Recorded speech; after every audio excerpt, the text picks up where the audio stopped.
কোন ক্লাসে পড়েন আপনি? Intermediate second year. বাহ, আমার মাথায় কিন্তু পড়াশোনা তেমন একটা ঢুকে না, এই কারণেই আব্বা বিয়ে দিয়ে দিতেছে। হিসাবেও একটু কাঁচা। না এটা তো ভালো, খারাপ না।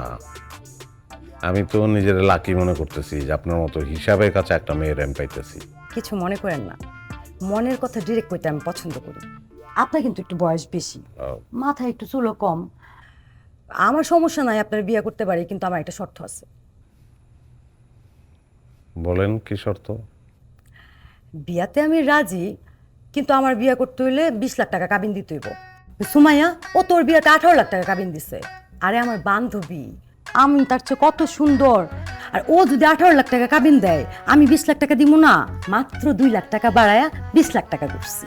আপনি পারবেন দিতে? দেখেন, কাবিন ছাড়া তো আর বিয়ে হইব না, কাবিন তো দিতে হইব। আমি একজন দোকানদার, সৎ দোকানদার, আর বিয়া করতেছি তালাকের নিয়ত করে না।